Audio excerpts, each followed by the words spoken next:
Hello and welcome. My name is Ragnar Balderson.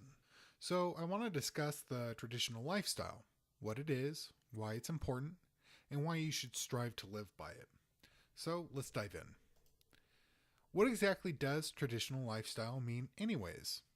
You may think it is a redundant question, as I'm sure many of you have some idea of what a traditional lifestyle means. However, it does need defining.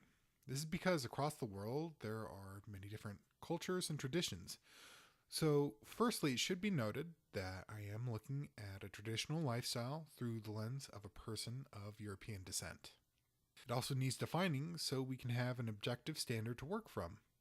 I remember watching a video on YouTube a while ago, and the guy was kind of cracking on traditionalists, saying, what do you mean by traditionalism?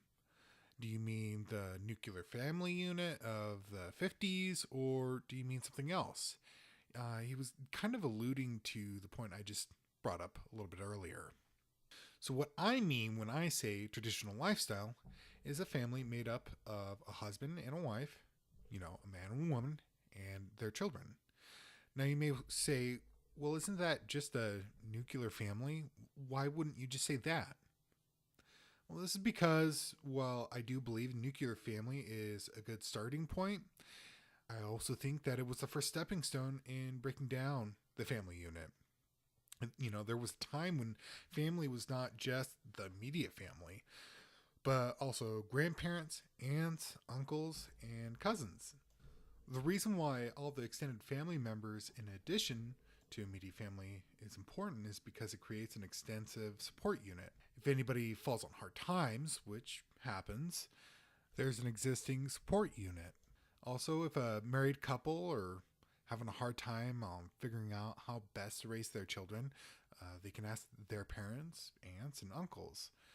They can say, what did you do in our situation? And they can get more ideas that helps them raise their children in the best way possible. This also provides resources if they need marriage counseling, because a lot of times marriages hit rough patches and you need people to help you through that, to figure it out. So, this is the foundation of a traditional life, but there is also what is expected of each member of the family. So, for now, I'm just going to be covering what's expected of the father and the mother. So the father is the head of the house, the provider for his family, and the protector of his family. As head of the house, this doesn't mean that he is dominant over his wife. It just means that in order to sufficiently provide for and protect his family, he must be the primary decision maker. Of course, he should discuss matters with his wife so they can come to an agreement. We have to remember that a husband and a wife are a team, and they should work together as a team. So, moving on, the mother is the heart of the home and the nurturer of the children. She is the primary caregiver, especially for the younger children, and she is the one who also makes a house a home. What I mean by that is that she can take a regular house and she decorates it, cleans it, and makes it an environment that makes all who live there feel welcome and warm. It makes them want to live there. Now that we have our definitions and standards in place, now we need to talk about why this matters. So, in any given society, its cornerstone is the family unit. Now, this family unit may differ from place to place in how it's defined, how it's made up, but it is nonetheless foundational. So this means that to have a well-functioning society, you must first have a well-functioning family unit. This is a lot easier to accomplish when there are set traditions.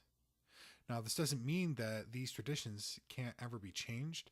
However, neither should they be cast aside. A lot of what ails our society today is dysfunctional families.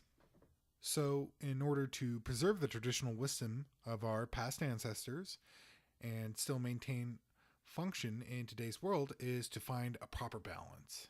So, for example, it has been traditionally held that the man is the sole provider for his family, which nowadays is not really financially feasible for a lot of families.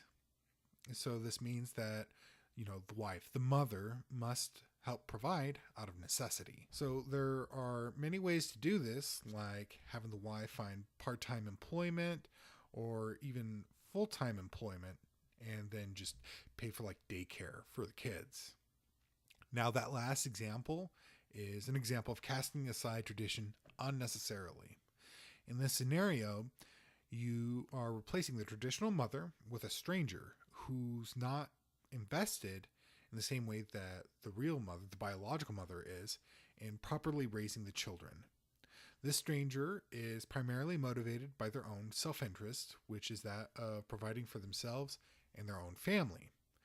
What this will lead to is strangers raising the children and, in turn, making the children seem strange to their parents because, oh yeah, they were raised by strangers. Now, a more functional solution would be, instead of giving the children to a stranger, give the children to another family member, like the grandparents. This is why extended family also matters. Now, this will ensure the children are still raised in the family and will therefore not become strange to the parents, while still allowing the parents of the children to do what's necessary to provide for the children. Okay, so that's all the time we have for today. Please like, share, and subscribe, and I'll talk to you guys later.